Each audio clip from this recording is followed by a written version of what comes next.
नमस्कार मित्रों, आपका स्वागत है हमारे एक्सपर्ट एजुकेशन सीएन इंस्टीट्यूट में। तो आज हम जो बात करने वाले हैं basic function of the Excel के बारे में, जहां पर हम बेसिक फॉर्मूलों के बारे में स्टडी करने वाले हैं। जैसे एग्जांपल अगर मैं आपको दिखाऊं तो यहाँ पर मैंने आप लोगों के लिए एक नोट बनाई हुई है। तो इसमें हम देख रहे हैं कि माइक्रोसॉफ्ट के बेसिक फंक्शन जैसे कि ऐड, सब्ट्रैक्ट, मल्टीप्लाई, डिवाइड या एक्सेल के अंदर हम फॉर्मूले किस तरीके से यूज कर सकते हैं बड़ी आसानी से, उसके बारे में हम यहाँ पे देखने वाले हैं और देखेंगे कि हम किसी भी वैल्यूज को सम यानी कि उसे जोड़ कैसे सकते हैं, घटा कैसे सकते हैं। चलिए, तो सबसे पहले हम काम क्या करते हैं, एक्सेल स्टार्ट कर लेते हैं। तो यहाँ से हम एक्सेल लेते हैं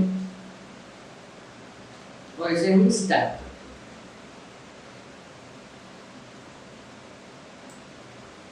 तो ये एक्सेल स्टार्ट होने के बाद यहाँ पर जो रूल है जिसकी हम बात करने वाले हैं, तो जैसे बेसिकली आप लोगों ने क्या किया होगा, बेसिकली आप लोगों ने कैलकुलेटर यूज किया है। तो कैलकुलेटर जो आपने यूज किया है तो उसमें हमें करना क्या होता है कि हम अक्सर उसमें क्या करते हैं, उसमें हम काम करते हैं कि हम किसी भी वैल्यू को प्लस करने के लिए हम क्या करते हैं, सबसे पहले वैल्यूज डालते हैं, प्लस लगाते हैं, फिर वैल्यू डालते हैं, फिर लास्ट में इक्वल फंक्शन दबा के एंटर करते हैं। तो उससे क्या होता है कि वो टोटल हो जाता है। बट यही चीज एक्सेल में उल्टा होता है। उल्टा होने का मतलब ये सिंपल बेसिक आपको करना क्या होगा कि सबसे पहले लेना है इक्वल एंड देन वैल्यूज डालनी है एंड सेकंड वैल्यू डालनी है और फिर एंटर करना है। तो देखिए ये फंक्शन एग्जीक्यूट हो जाता है। साथ ही साथ में अगर आप देखें तो ये जो ऊपर का पट्टी है इसे हम फॉर्मूला बार पट्टी कहते हैं, जिसमें हमें फॉर्मूला जो हम यूज करेंगे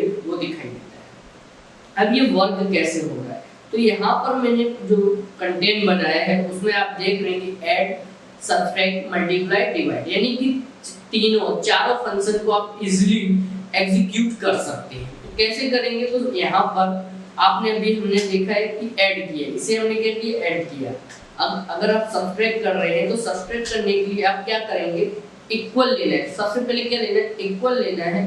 फिर मैंने 15 लिया माइनस 10 किया तो आंसर कितना आएगा, ऑब्वियसली 5 आएगा। तो ये देखिए सब्ट्रैक्ट हुआ। अगर मल्टीप्लाई करना चाहते हैं तो मल्टीप्लाई करने के लिए आप सब इक्वल और वैल्यूज डालिए और मल्टीप्लाई का निशान लगा के एंटर कीजिए, तो ये मल्टीप्लाई भी होता है। डिवाइड करना है आपको, तो डिवाइड करने के लिए आपको क्या करना होगा, इक्वल होने के बाद आप जिस वैल्यू को के ऊपर डिवाइड करना चाहते हो लिखिए, ये डिवाइड हो जाएगा। अब यहाँ बात होता है कि ये फंक्शन मैंने चारों के लिए अलग अलग किए।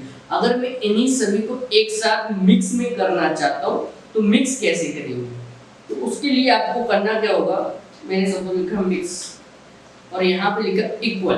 पहले क्या लिखा मैंने, इक्वल लिखा। इक्वल लिखने के बाद मैंने यहाँ वैल्यूज डाली और यहाँ पर प्लस किया सेकंड वैल्यू और उसमें मैंने माइनस करवा दिया 500 और उसमें गुणा किया 2 से और भाग किया 15 से, देन आप एंटर किया। तो ये भी फंक्शन एग्जीक्यूट हो गया। यानी कि आप इसमें सारे फॉर्मूलों को एक साथ मिक्स करके भी काम कर सकते हैं।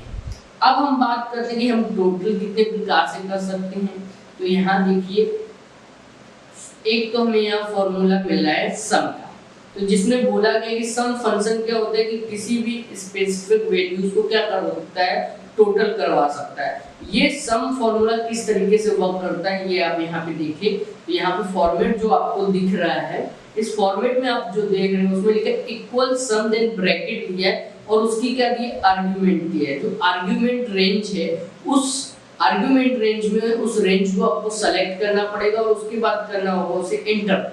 जैसे ही एंटर करेंगे वो क्या हो जाएगा, आपका फॉर्मूला कंप्लीट हो जाएगा। चलिए इसको हम प्रैक्टिकल करके देखते हैं। सपोज एग्जांपल कि मैंने यहाँ पर वैल्यूज डाली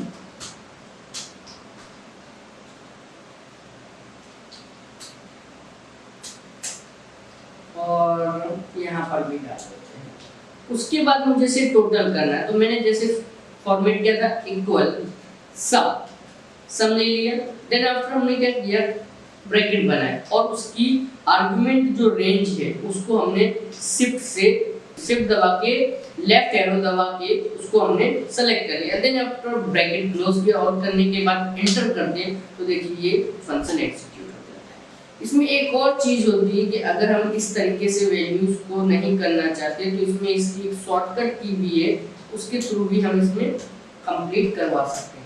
उसके लिए आपको क्या करना पड़ेगा, अल्टर दबा के और इक्वल दबाना पड़ेगा, वो रेंज ऑटोमेटिक ले लेगा और फंक्शन फॉर्मूला भी एग्जीक्यूट हो जाएगा।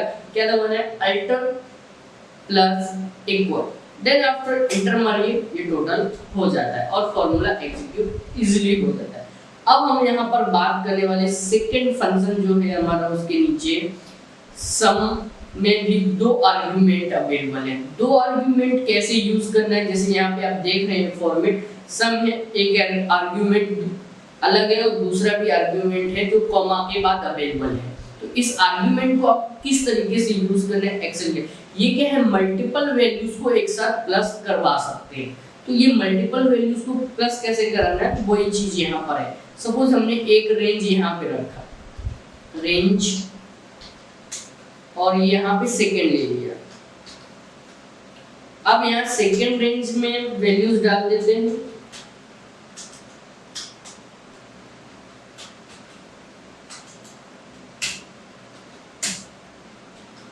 ठीक है, अब इन दोनों की रेंज का मुझे क्या चाहिए, टोटल चाहिए। तो इसके लिए क्या करेंगे, सेम जैसे बताया, इक्वल सम फॉर्मूला लेना है और आपको फर्स्ट रेंज पूरा सेलेक्ट करना है। हो गया। देन आफ्टर मैंने ब्रैकेट लिया, ब्रैकेट लेने के बाद मैंने सेकेंड रेंज को सेलेक्ट कर लिया, सेकेंड रेंज भी सेलेक्ट हो गया। देन आफ्टर इसके बाद इसे बंद। अब आंसर आएगा कि नहीं आएगा, आंसर जरूर आएगा। आप यहाँ पे करिए एंटर, तो देखिए इन दोनों ही आर्गुमेंट रेंज का यूज करके हमने इसका फॉर्मूला का आंसर निकाल दिया। आई होप यू दोस्तों आपको समझ में आया होगा कि ये सिंपल बेसिक ऐड फंक्शन को, मींस जोड़ने के फंक्शन को हम कैसे यूज कर सकते हैं एक्सेल के अंदर। I hope you, thank you for watching. Next function में हम और भी नए नए फॉर्मूले के बारे में बात करने वाले हैं। आप लोग देखते रहिए और एक्सपर्ट के साथ जुड़े रहिए। Thank you for watching my video.